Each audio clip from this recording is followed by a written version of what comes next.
안녕하세요. 뉴스 속 날씨 이선아입니다. 얼마 전 남북 이산 가족 상봉이 있었죠. 평상시에는 잘 느끼지 못하다가 이렇게 분단 관련 뉴스가 나올 때면 그제서야 우리나라가 아직 분단 국가구나 이런 생각이 드실 겁니다. 한나라 한민족이 졸지에 휴전선에 의해서 반으로 갈라지고 그 상태로 벌써 60여 년이 지났는데요. 그 60여 년 동안 휴전선 근처, 즉 DMZ는 사람의 손길 하나 없이 자연 그대로의 모습을 보존하게 됐습니다.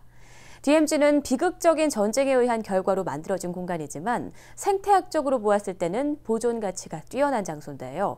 오늘 뉴스 속 날씨에서는 한반도 생태계의 보고인 이 DMZ에 대해서 자세히 알아보겠습니다. 환경운동연합의 박창재 처장 나와 계십니다. 처장님 안녕하세요. 네, 안녕하세요. 네.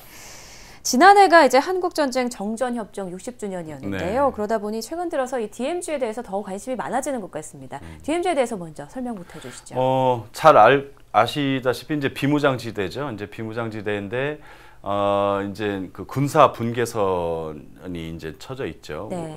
이게 이제 남과 북으로 양쪽 2km, 그러니까 전체 4km 폭으로 해서 그 284km가 이제 분단의 이제 아픔이긴 한데 네. 여기를 이제 비무장지대라고 일컫고, 특히나 또 우리가 민통선이라고 흔히 불리는 이제 민간인 통제구역이라고 있어요. 여기는 이제 한 그로부터 또 한 2km에서부터 10km까지 이런 이제 민간인이 이제 통제 구역이긴 한데 일부 허가를 맡아서 지금도 한 6만여 명 이상이 살고 있습니다. 네. 그 밀렵이라든지 가서 출입이 허용되는 이런 지역인데, 이 군사 분계선을 기준으로 해서 이 모든 게 이제 정해진 것이고요.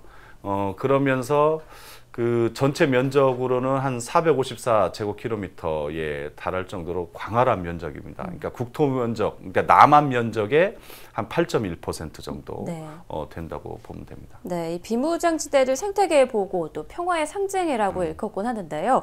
DMZ의 가치와 상징성은 어느 정도일까요? 네, 아주 세계적인 이목을 받을 정도로 되게 가치가 높은 곳입니다. 그러니까 네. 한반도에 있어서 백두대간이라고 하는 이제 중요한 녹지축이 있을 거고, 또 이것을 동서로 잇는 그 중요한 생태축이 되죠. 우리가 전쟁 이후에 특히 이제 자연스럽게 인간이 의도하지는 않았지만 출입을 통제하면서 만들어진 자연 낙원이죠. 그러다 네. 보니까 여기에는 전체 이제 우리나라 식물종이나 동물종의 한 30%가 DMZ에 있고, 그리고 멸종위기 동식물을 포함해서 한 2,700여 종이 있습니다. 그리고 멸종위기 동식물, 예를 들어서 사양노루나 사냥 이런 것들이 거의 한 30% 정도 DMZ에 서식하는 것으로 있을 만큼 네. 생태계 보고라고 할 수 있고요.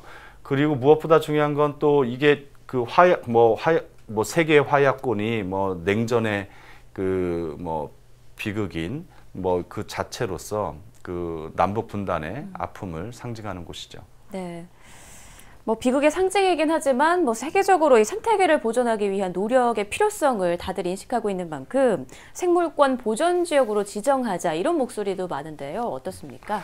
그렇습니다. 이 DMZ는 이제 우리나라 3대 관광지 중에 하나로 일컬을 정도로 이제 볼 게 많고 네. 체험할 게 많다 보니까 이제 많이 옵니다. 그리고 타임지에서 선정한 25개의 아시아 지역에서 꼭 가봐야 될 곳으로 선정도 됐고, 우리나라 자체적으로는 우포늪이나 순천만과 함께 더불어서, 그리고 외국인들이 여태까지 한 60만 명이 다녀갈 정도로 상당히 생태 관광지로서도 또 희귀 동식물이라든지 두루미나 저어새, 물범 등등 이런 것들을 보기 위해서 많이 오는데, 생물권 보전 지역은 이제 유네스코라고 해서 이제 국제 연합의 이제 교육과 과학, 문화를 위한 기구인데요. 네. 유네스코라고 이제 많이 알려졌죠.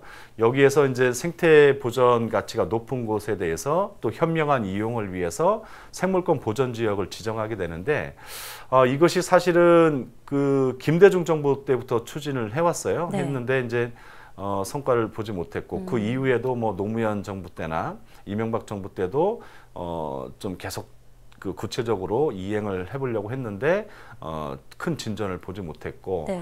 그래서 이제 지금도 다시 재신청을 하자 이런 건데 그 사실은 이제 이 추진 과정에 있어서 이 DMZ라고 하는 것은 한국군이 관할하는 지역이 아닙니다. DMZ는 아까 말씀드린 민간인 통제구역, 민통선이라고 하는 구역 안에는 이제 한국군이 관할을 하지만 이 DMZ는 그 정전협정에 의해서 유엔 군이 예, 직접 해서 유엔 군 사령부가 이걸 관할을 하고 있기 때문에 이 그 유엔 군 사령부와의 그 협의라든지 서명이 필요하고 또 하나는 이 정전협정의 직접 대상자 중에 하나인 북한과도 그 충분히 사회적 합의를 통해서 이런 지정 신청을 해야 되는데 그간에 이명박 정부 때는 이런 걸 다 무시하고 했다가 사실 거절당했습니다. 네. 그래가지고 이제 재신청을 해야 되는 상황이고 세계적인 공감도 많이 돼 있는 상태여서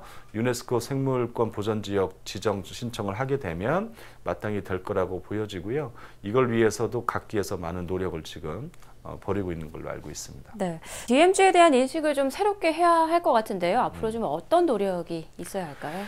DMZ에 대해서는 이제 세계적인 이목을 받고 있는 만큼 남과 북이 정말 함께 협력을 해서 환경 협력을 해서 논의할 수 있는 이런 기구부터 좀 시작을 해야 될 것 같고요. 네. 조급병이 걸렸다고 그러죠. 그러니까 조급한 마음에서 너무 일을 그르칠 게 아닌 것 같고요.